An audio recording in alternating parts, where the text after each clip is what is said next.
Hey, welcome back. Today we're going to talk about the chi-square test and what exactly that means. I'm trying to get my colors up here.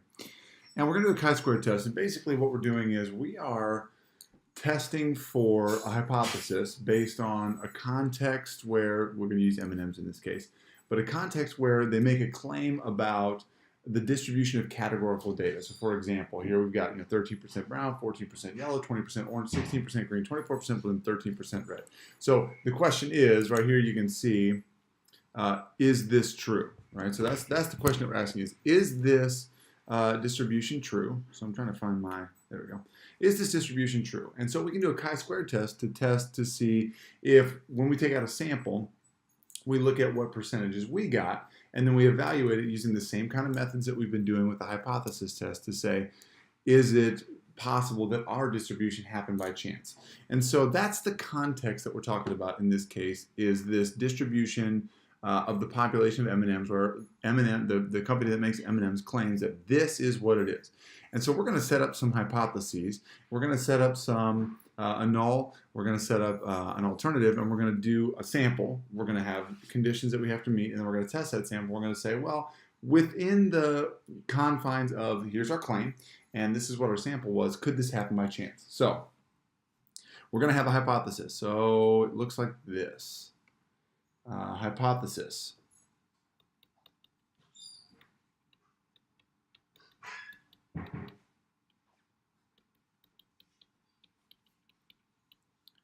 Okay, so here's what we got. So H sub 0, usually what we talk about with H sub 0 or our null hypothesis is, the difference in means is equal to 0, or, whatever it is. So in this case, our null hypothesis is going to be that the claimed distribution is true.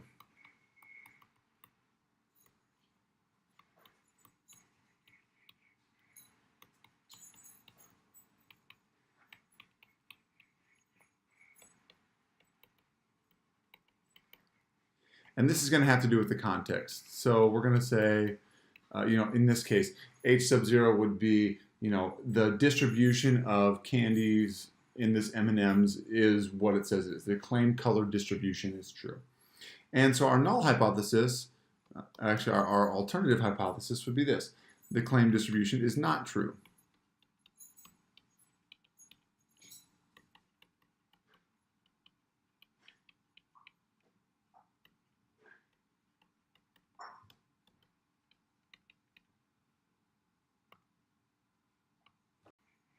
So the next part, what we have to evaluate it against, we've got percentages in this case, but when I scoop up a big bowl of M&Ms, a percentage doesn't really mean anything to me necessarily when I'm looking at this, except that I'm going to put them in categories. So how many browns do I have? And so what we're going to do for the chi-square test is we're going to find our expected values. And in this case, our expected values are going to be pi times n, where p sub I is the probability for each category.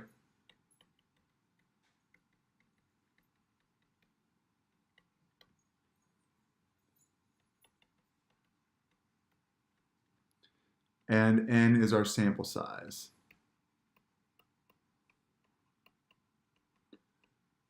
So for example, up here we've got a 13% brown ratio. Well, if I have 60 M&Ms, I do 0.13 times 60 to say I should have however many M&Ms that is, 6 or 7, whatever it is. Okay, so that's how we find our expected values. Now the chi-square test has a test statistic, kind of like what we've been doing. So the chi-square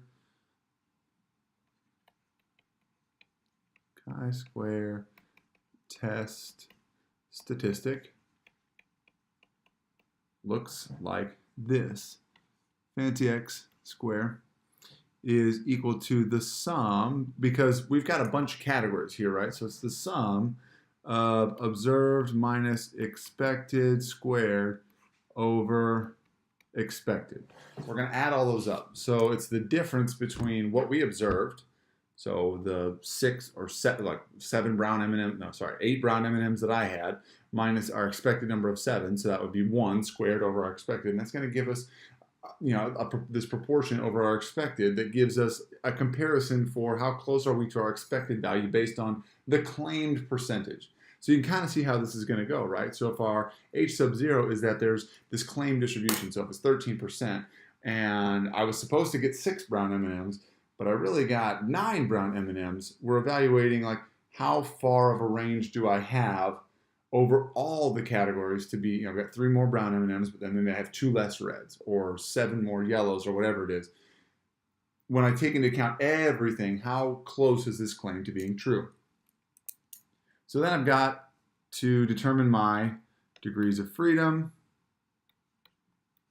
and my p-value, because ultimately that's what I want, right? I want the probability that this specific sample that I got is true. So I'm going to evaluate it against the level, and I'm going to say, it could have happened by chance, or I have to reject my null and say, no, the original hypothesis must have been incorrect. The original claim must have been not true because my sample size, which met certain criteria, was outside the probability of happening by chance. So p-value, our degrees of freedom is our categories minus 1. And our p-value is from table C.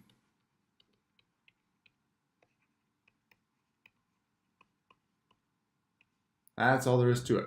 Let's do an example. So here we go. This is not the M&M's example. This is a die example, right? So we've got a 6-sided die in her ceramics class, and she rolled it 90 times to test if each side was equally likely to show up. The table summarized the outcomes for the 90 rolls. So what would we expect to happen? Okay, so the hypothesis would be that all the sides are the same. So if I have a 6-sided die, my null hypothesis, write it in red here, would be that the claimed distribution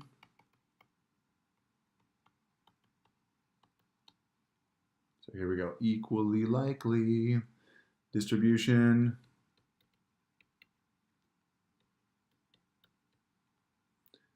of 1/6 probability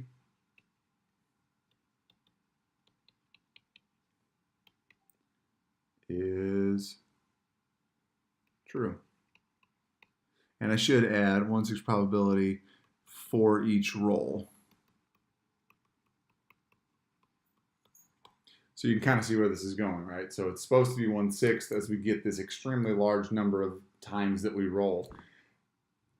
Is the claim of 1/6 actually true? So our alternative would be, alternative hypothesis, the claimed distribution of 1/6 probability for each roll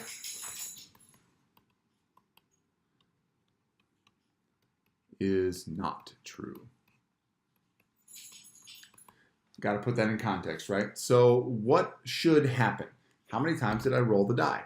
90 times. Well, if each one is equally likely, what would be my expected value? So my expected count, or my expected value, would be that I need to take 1/6 times 90. So my expected probability for each category in this case is the same. For M&Ms, it wasn't. For this die, it's the same. When I do 1/6 times 90, I get 15. So my expected, so each should be 15. So take a look at our chart here. 12, 28, 12, 13, 10, 15. So 6 actually came up as 1/5, but what about this 2 that's 28? Or what about this 3 that's 12? When I take everything into account, could mine have happened by chance, given that the null was true, right? So, yeah, it is 1/6, but this is within the realm of possibility. Or, no, there's no possible way this could have happened by chance, so we've got to reject the null. So let's just take a look. So if we calculate the chi-square statistic, it is the sum of every observed minus expected squared over the expected. So it's going to be, I'm going to add 6 things. So observed sum, observed minus expected squared over expected equals. So my observed for 1 was 12, my expected was 15, plus, because this is a summation, 28 minus 15 squared over 15 plus 12 minus 15 squared over 15 plus, and I'm going down my categories here, right? So each observed value, because this is categorical data, so I got 6 categories here. Then 13 minus 15 squared over 15 plus 10 minus 15 squared over 15 plus 15 minus 15 over 15 squared over 15. All right, so let's see what we've got here. So we've got, this one would be 9 over 15 plus 13 squared, so 169 over 15 plus 9 over 15 plus 4 over 15 plus 25 over 15 plus 0. And when I add all that up, what I get is my expected value, the value of the chi-square statistic is 14.4.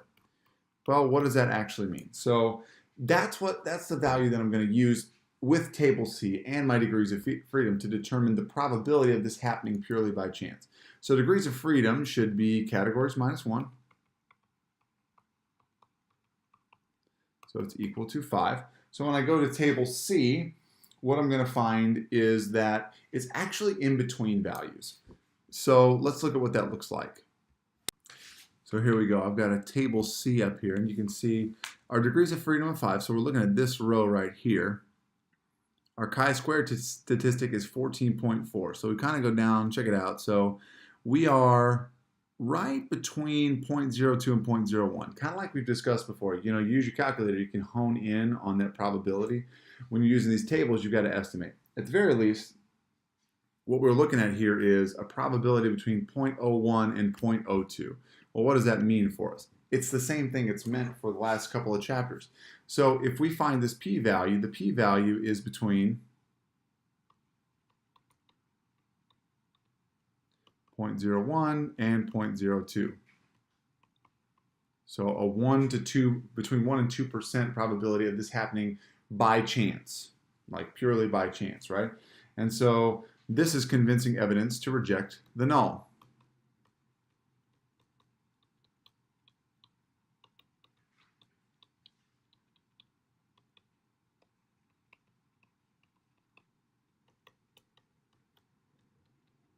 Why?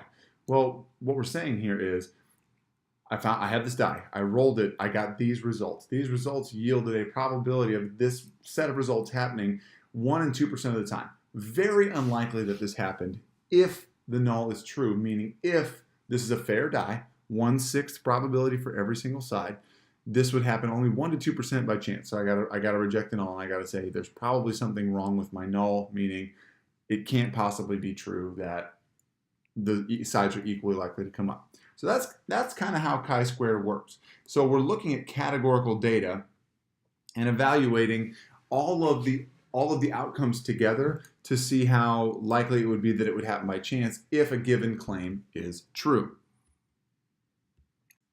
So the next thing that we're going to do is we're going to do what's called the chi-square test for goodness of fit. It's our 4-step plan. So we're going to have the same sort of look to this, where we're going to have our conditions, we're going to have a process that we go through, we're going to state our hypotheses, we're going to state what we're doing, we're going to do some math to find that chi-square statistic and evaluate it against an alpha level, accept or reject the null. Reject the null or not have enough convincing evidence to reject the null. Then we're going to do, at the very end, an analysis of what are the contributing factors that would cause us to have a chi-square statistic that look like this. So what were the things that were sort of like really, really big or really, really small that kind of put the categories out of whack. So let's look at what we've got to have conditions-wise to work on this chi-square test for goodness of fit. So our conditions, grab red here. It's got to be random. And so you're going to see something like that says random sample because we want to try to have it representative of the population, right? And for this one, we need large counts. But our large counts are going to be a little bit different for the chi-square test statistic. When we calculate our expected values, all expected values must be greater than 5.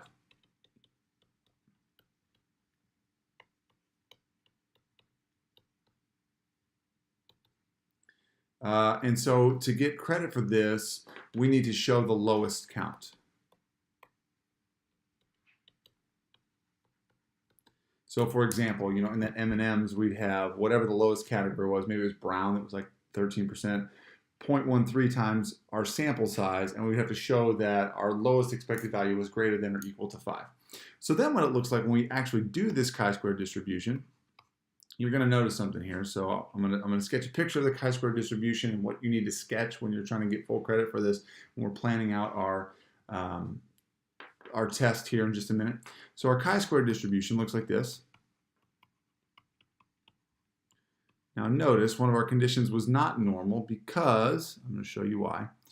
Our chi-square distribution is going to start at 0 because if you think about it, we're dealing with categorical data. So you can't have something that's, we're not evaluating like something that's symmetrical, right? It's going to be stacked on one end. And so when we write this out, we need to do our chi-squared, and then we put our degrees of freedom in parentheses. Our chi-square distribution is always going to be right skewed.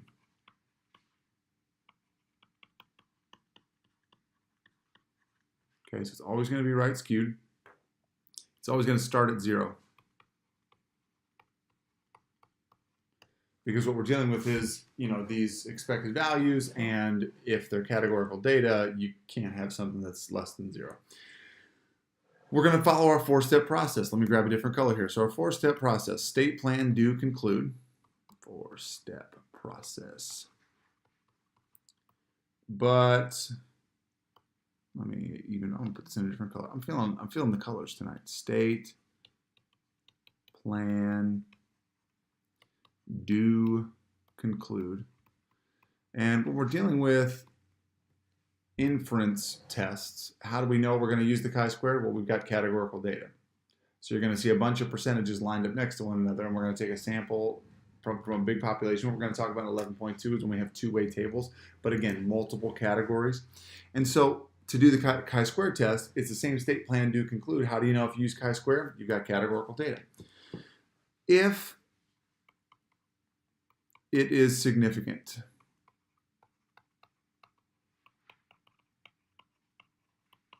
okay? So if it is significant, we reject the null. You need to talk about what were the specific categories that led to that conclusion. So for example, in that last die example that we did, we had that one category that was like 28 times that 2 came up or something like that. We would say the category 28 was very, very large. It contributed greatly to the chi-square statistic. We'd say it was way above the expected value. So if significant, discuss which values were the largest contributors.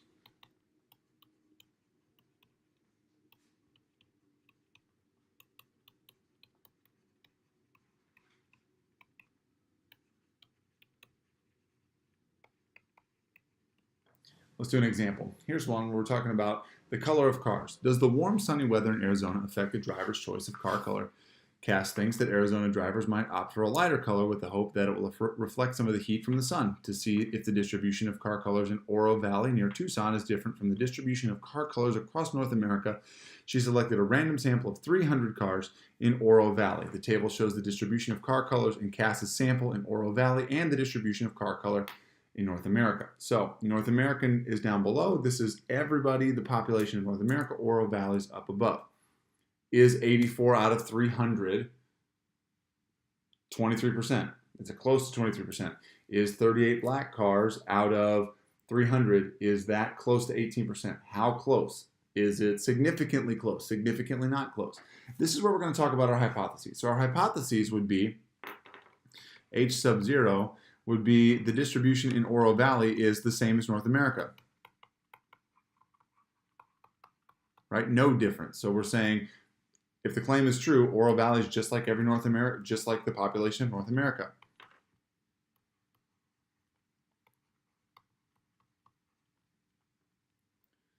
Is the same as North America. So our alternative hypothesis would be the distribution is not the same in oral value. And this is in context. Not the same as North America. We're going to evaluate this at an alpha level of 0.05. How do we know? It doesn't give us any indication, so we're going to go with that. Name the procedure. Chi-squared test for goodness of fit. How do you know? We have categorical data, and so that's what we're going to be doing. Check our conditions. Is it random? Yes, it says random sample of 300 cars.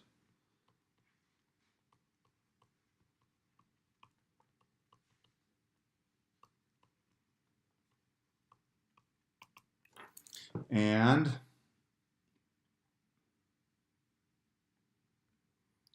are expected values greater than 5? Well, let's take a look here.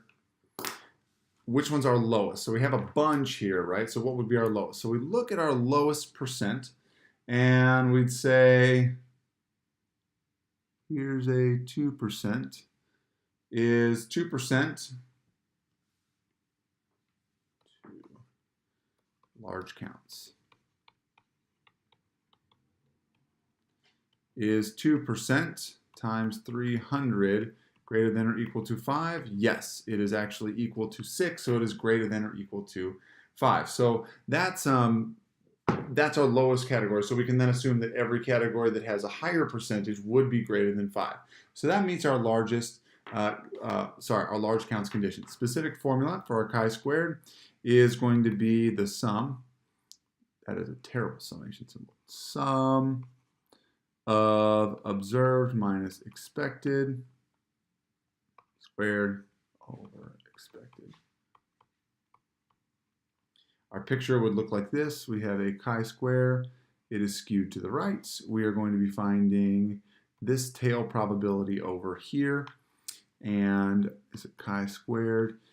What would be our degrees of freedom? How many categories do we have? 1, 2, 3, 4, 5, 6, 7, 8.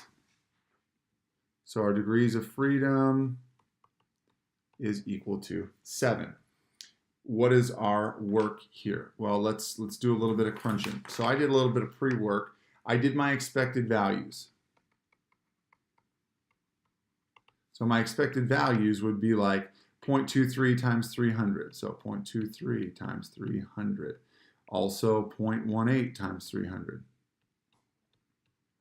And then we just go down the line, 0.16 times 300, et cetera, et cetera. And so our work would look like this. We would have, and I did my math here. So we had in Oro Valley, that was our observed. We had 84, and then our 0.23 times 300, this was actually 69. So 0.84 minus 69, that would be squared over our expected of 69. Plus our next one, 0.18 times 300 was 54. And so my next one would be my observed, which is 38, minus 54 squared over 54, plus observed minus expected, 31 minus, and I did my work here, 0.16 times 300 would be 48 over 48, and this should be squared, plus observed minus expected, so 46, whoops. And again, when I did my 0.15 times 300, what I got was 45 squared, 45, plus 27 minus 30. My expected value was 10% of 300, so 0.10 times 300 over 30, so this would be squared, sorry. Then I have 29 minus 0.09 times 300, which was 27,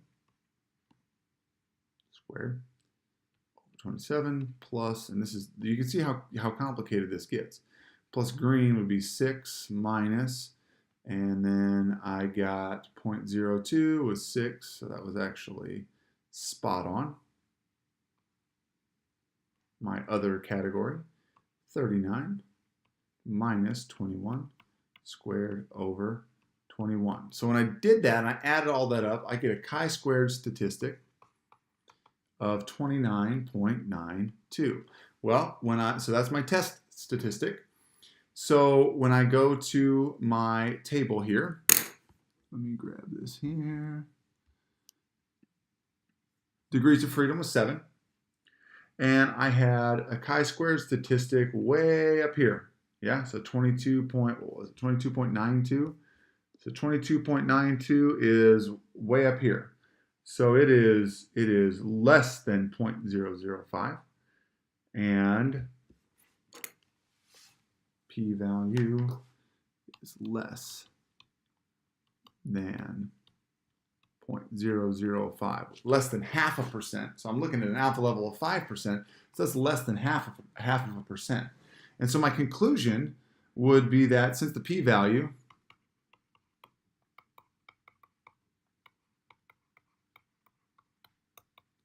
is less than my alpha level equal to 0.05, we have convincing evidence to reject the null.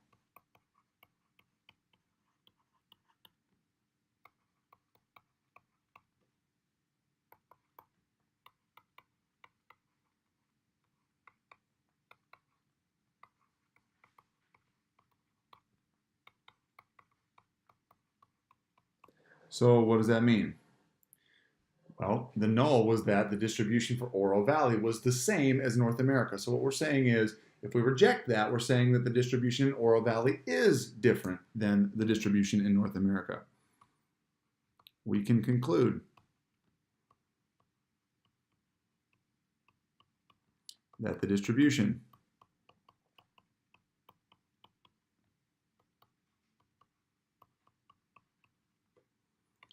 in Oro Valley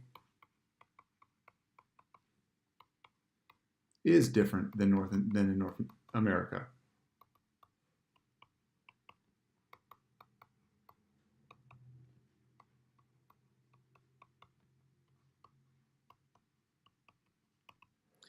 So, if there is convincing evidence of a difference in the distribution of car color, perform a follow-up analysis. This is the part where we're saying these things contributed to what was very, very different, like what made it really big. So let's look at what happened here. So which ones were way outside the normal? So in North America here we had this 7%. Well, 7% was supposed to be 21, and 21 was way less for North America than in Oro Valley. So therefore we could say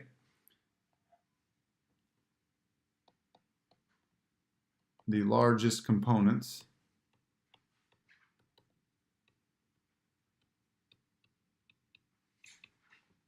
for the chi-squared statistic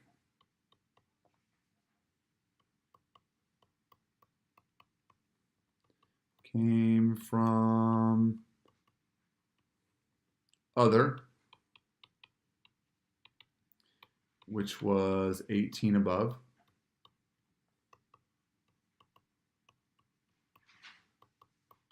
the expected,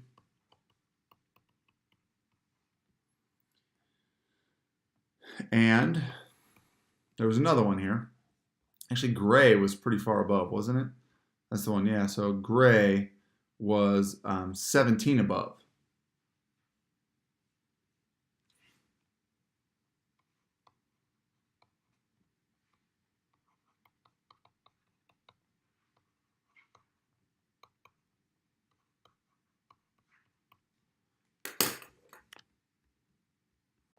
The expected value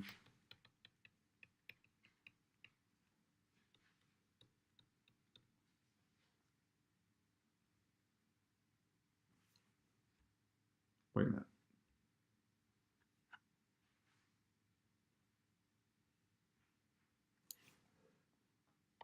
Yes.